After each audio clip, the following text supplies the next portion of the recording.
تو مسجد نبوی کے امام اللہ ان کی قبر پر کروڑوں رحمتیں نازل فرمائے، جب دیکھا کہ واپسی شروع ہے اور ایسا لگ رہا ہے کہ بس شام ہونے والی ہے، صبح سفر ہے، شام سفر ہے، زندگی کا انجام سفر ہے۔ صبح کو کہتا ہوں دیکھوں کس طرح کٹتا ہے دن، شام اسے ایسا بلا دیتی ہے گویا کچھ نہ، تیزی سے بھاگ رہی ہے نا زندگی۔ وہ کہتے 25 سال ہو گئے ہمیں یار، پتہ ہی نہیں لگا، ایسے لمحوں میں گزر گئے ہیں۔ صبح کو کہتا ہوں دیکھو کس طرح کٹتا ہے دن، شام اسے ایسا بلا دیتی ہے گویا کچھ نہ تھا، عمر یوں ہی کٹ گئی۔ آخر ہوا معلوم یہ، آخر میں کیا معلوم کہ یہ جو زندگی ہے یہ آج اور کل کا نام ہے، اس کے سوا کچھ بھی نہیں۔ تو آخر میں معلوم ہو تو پہلے معلوم ہو جائے تو بہت بڑا فائدہ ہوتا ہے۔ تو میں عرض کر رہا تھا کہ ان کو جب احساس ہونے لگا میری تو شام ہونے والی ہے، یہ میری پیاری بیٹی اس نے بھی حفظ کر لیا، اچھا یہ میری دوسری بیٹی اس نے بھی حفظ کر لیا، وہ جو چھوٹی ہے نا، چھوٹی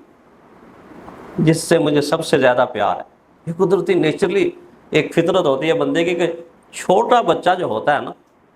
اکثر اس بچے سے زیادہ پیار ہوتا ہے، اس سے زیادہ پیار ہوتا ہے۔ تو سوچ میں پڑ گئے، سوچ میں ایسے یہ میری پیاری بیٹی اس نے بھی حفظ کر لیا، یہ میری پیاری بیٹی اس نے بھی حفظ کر لیا، یہ جو چھوٹی ہے نا، چھوٹی یہ حفظ تو کر رہی ہے،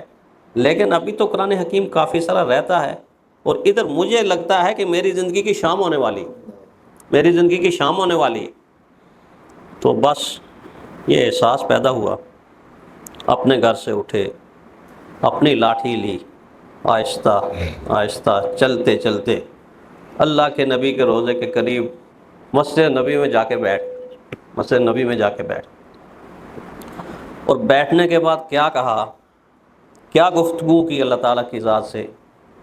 اللہ ساری زندگی تجھ سے مانگتا رہا، تجھ سے نہ مانگے تو کس سے مانگے، تجھ سے ہی مانگنا، بس ساری زندگی کی جو دعائیں میں نے مانگی ہیں اللہ تو قبول کر نہ کر، لیکن آج جو میں منت اللہ کرنے آیا ہوں نا یہ قبول کر لینا، یہ قبول کر لینا۔ کوئی وقت ہوتا ہے جسے انگریزی میں کہتے ہیں ٹرننگ پوائنٹ ہوتا ہے، چینجنگ پوائنٹ کہتے ہیں اس کو۔ اس وقت اللہ تعالیٰ ایسے ہاتھ اپنا قدرت کا پھیلا کے یوں کہتے ہیں اچھا مانگ یہ لے، آپ نے مانگا یہ لے، آپ نے مانگا یہ لے،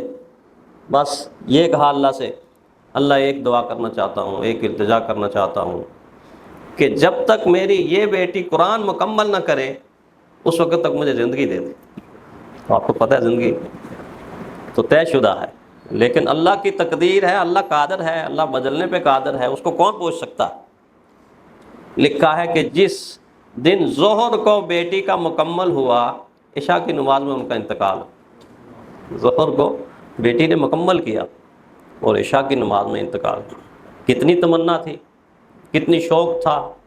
اور کتنی حرص تھی، کتنی دین کی قدر و قیمت دل کے اندر تھی،